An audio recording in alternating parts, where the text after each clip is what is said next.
नमस्कार, झारखंड के संध्या समाचार में आप सभी का स्वागत है। चलिए जानते हैं आज की दिन भर की मुख्य बड़ी खबरों को। पहली बड़ी खबर की बात करें तो राज्य के लिए सुखद खबर। पिछले 24 घंटे में 6461 मरीज हुए स्वस्थ। राज्य में पिछले 24 घंटे में एक सुखद खबर आई है कि दूसरी लहर में पहली बार एक दिन में नए कोरोना संक्रमितों से ज्यादा स्वस्थ होने वालों की संख्या ज्यादा रही है। पिछले 24 घंटे में 6461 मरीज स्वस्थ हुए हैं। वहीं राज्य में 4169 नए कोरोना संक्रमित पाए गए हैं, जबकि 97 संक्रमितों ने अपनी जान गंवाई है। लंबे समय के बाद मौत का आंकड़ा 100 के नीचे आया है। कोरोना के नए केस जिन जिलों में सर्वाधिक मिले हैं उसमें से रांची में 779 केस सामने आए हैं, जबकि रांची में 1105 लोग स्वस्थ हुए हैं और 43 लोग की मौत हुई है। अब तक 2,86,343 लोग कोरोना से संक्रमित हो चुके हैं। इसमें से 2,23,684 स्वस्थ हुए हैं, जबकि अब तक 3853 लोगों की मौत हो चुकी है। इस समय कुल एक्टिव केस 58,806 हैं। मृतकों की बात करें तो पूर्व सिंहभूम में 11, धनबाद से 6, बोकारो में 5, देवघर, कोडरमा व हजारीबाग व रामगढ़ से 4, गिरिडीह में 3, पलामू में 2, दुमका, गोड्डा, जामताड़ा, खूंटी, लातेहार, लोहरदगा, साहिबगंज, सरायकेला, सिमडेगा व पश्चिम सिंहभूम से एक संक्रमितों की मौत हुई है। अगली बड़ी खबर की बात करें तो संक्रमण काल में फिर सामने आई प्रशासन की लापरवाही। गुमला में कोरोना संक्रमित 100 को गांव में दफनाने का लोगों ने किया विरोध। शाम से परिजन 100 ट्रैक्टर पर रख घूमते रहे इधर उधर। कोरोना संक्रमण के समय एक बार फिर से प्रशासन की लापरवाही सामने आई है।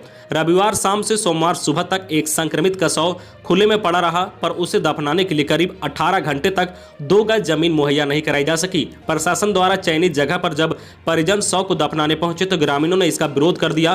प्रशासन का कोई अधिकारी साथ न होने से परिजन को वहां से बेरंग दूसरे गांव लौटना पड़ा। यहां भी ग्रामीणों का आक्रोश दिखा। परिजन 100 को ट्रैक्टर पर लाद उसे दफनाने के लिए इधर से उधर भटकते रहे, पर उन्हें जमीन नहीं मिली। परिजन 100 को ब्लॉक मुख्यालय ले गए।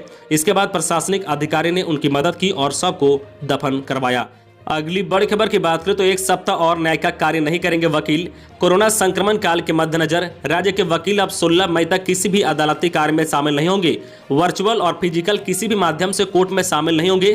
किसी भी न्यायिक कार्य के लिए वकीलों को न्यायालय कक्ष में जाने पर रोक रहेगी। झारखंड हाईकोर्ट में सिर्फ कोरोना से संबंधित मामलों में ही वकील शामिल हो सकते हैं, वो भी ऑनलाइन। झारखंड राज्य बार काउंसिल की बैठक में यह निर्णय लिया गया है। कोरोना के बढ़ते संक्रमण को देखते हुए झारखंड बार काउंसिल 19 अप्रैल से ही वकीलों को अदालती कार्य से खुद को अलग रखने का आदेश दिया है। पहले यह रोक 19 से 24 अप्रैल तक थी, फिर इसे बढ़ाकर 9 मई तक किया गया था। अब इसे 16 मई तक वकील न्यायिक कार्य से अलग रहेंगे।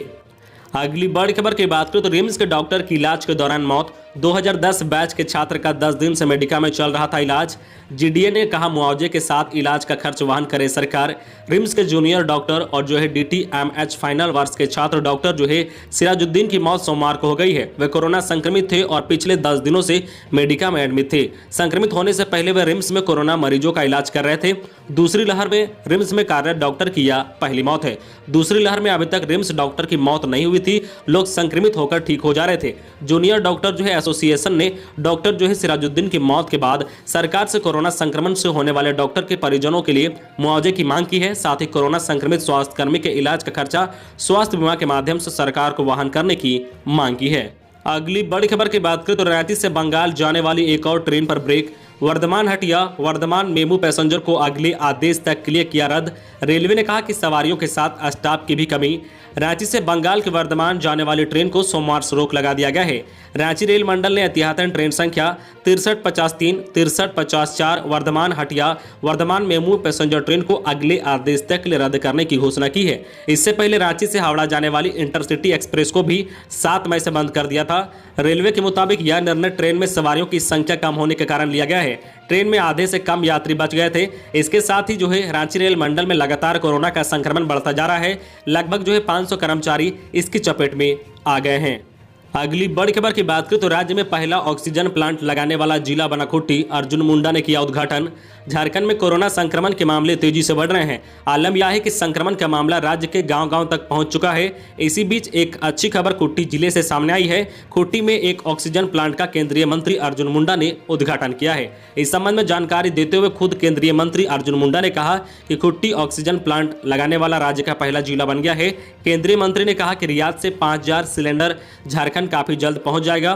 खूंटी में लगे ऑक्सीजन प्लांट के ऑनलाइन उद्घाटन के दौरान केंद्रीय मंत्री अर्जुन मुंडा ने यह जानकारी दी है। अगली बड़ी खबर की बात करें तो रांची में रेलवे के लोको पायलट की कोरोना से मौत। 300 से अधिक कर्मचारी हुए कोरोना संक्रमित। रेलवे के लोको पायलट एम.के. अकेला की कोरोना से मौत हो गई है। वह पखवाड़े भर पहले कोरोना संक्रमित पाए गए थे। उनका इलाज सेमपोर्ट अस्पताल में चल रहा था, जहां उन्होंने रविवार की देर रात लगभग 11 बजे दम तोड़ दिया। Loco pilot MK. अकेला हटिया में तैनात थे और कोरोना से अब तक कई रेल कर्मियों की मौत हो चुकी है। गौरतलब है कि अभी रांची रेल मंडल के तकरीबन 300 के आसपास रेल कर्मी कोरोना संक्रमित है और दक्षिण पूर्व रेलवे के महाप्रबंधक ने सभी रेल कर्मियों से कहा है कि वह भीड़ भाड़ में जाने से बचें और लोगों से दूर रहें और मास्क लगाएं। अगली बड़ी खबर की बात करें तो ऐसे तो संक्रमण पर काबू पाना होगा मुश्किल। बैंक में उमड़ रही है भीड़, सब्जी बाजार में रोजाना उड़ रही है सोशल डिस्टेंसिंग की धज्जियां, बिना मास्क पहने भी लोग नजर आ रहे हैं। कोरोना संक्रमण की चेन को तोड़ने के लिए राज्य सरकार ने स्वास्थ्य सुरक्षा सप्ताह यानी लॉकडाउन लगा रखा है, ताकि लोग बिना वजह घर से कम ही बाहर निकले। पर दिन के 2 बजे तक ऐसी स्थिति नजर आ रही है जैसे कुछ हुआ ही ना हो। बैंक, सब्जी बाजार और सड़कों पर आम दिनों की तरह भीड़ देखी जा रही है। लोग सोशल डिस्टेंसिंग का बिल्कुल भी पालन नहीं कर रहे हैं। ऐसे में कोरोना के संक्रमण को रोकना मुश्किल हो सकता है। सोमवार को लोहरदगा के केरो, बोकारो के तेलो और हजारीबाग स्थित बरकट्टा में कुछ ऐसी ही भीड़ देखने को मिली। कई लोग तो बिना मास्क ही सड़क पर घूमते नजर आए। लोहरदगा जिले के केरो ब्लॉक स्थित बैंक ऑफ इंडिया शाखा के सामने सोमवार को लोग बिल्कुल आमने सामने खड़े होकर कोविड गाइडलाइन की धज्जियां उड़ाते दिखे। वहीं इधर ऐसी स्थिति बोकारो के तेलो स्थित पीएनबी बैंक में दिखी। बैंक के अंदर जाने के लिए लोग की कतार लगी थी, जो सोशल डिस्टेंसिंग की धज्जियां उड़ाती नजर आ रही थी। वहीं इधर बरकट्टा प्रखंड में सोमवार को लगे साप्ताहिक बाजार में भी लोग कोरोना संक्रमण से बिल्कुल बेफिक्र नजर आए। यहाँ एक साथ काफी संख्या में लोग जुटे और इसे सोशल डिस्टेंसिंग का किसी ने भी ख्याल नहीं रखा। पुलिस प्रशासन के भी यहाँ मौजूद नहीं रहने से कोविड गाइडलाइन का पालन नहीं किया गया।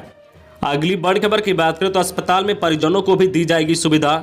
अस्पताल चाहे सरकारी हो या निजी, यदि वहां कोविड मरीज का उपचार किया जा रहा है तो वहां मरीजों के साथ साथ परिजनों की भी सुविधा व उनके मानसिक स्थिति का भी पूरा ख्याल रखना होगा। अस्पताल के बाहर परिजनों के बैठने की व्यवस्था कोविड प्रोटोकॉल के हिसाब से करनी होगी, जहां संक्रमण के प्रसार की संभावना न हो। परिजनों के लिए पीने का पानी, बाथरूम समेत अन्य सुविधाएं भी देनी होगी।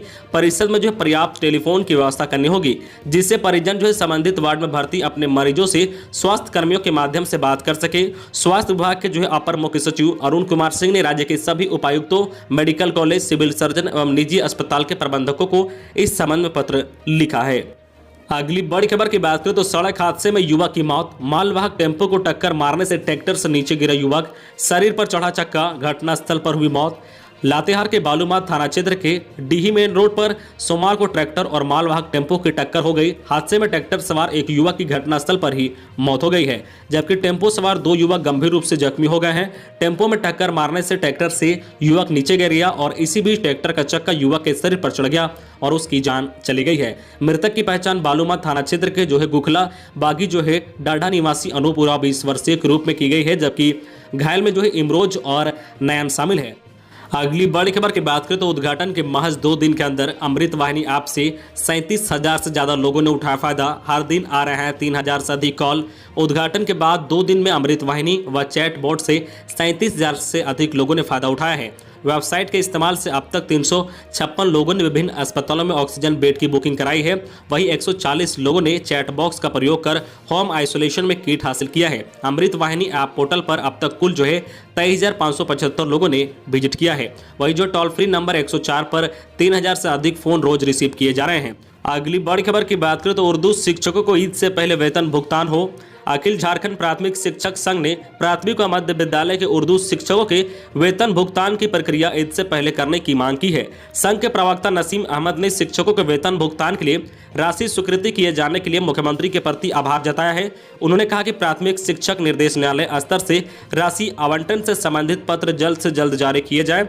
संघ ने सभी जिला शिक्षा अधीक्षक से मांग की है कि राशि प्राप्त होने के साथ ही वेतन भुगतान की प्रक्रिया पूरी कर दी जाए, जिससे कि शिक्षकों को समय रहते वेतन मिल सके।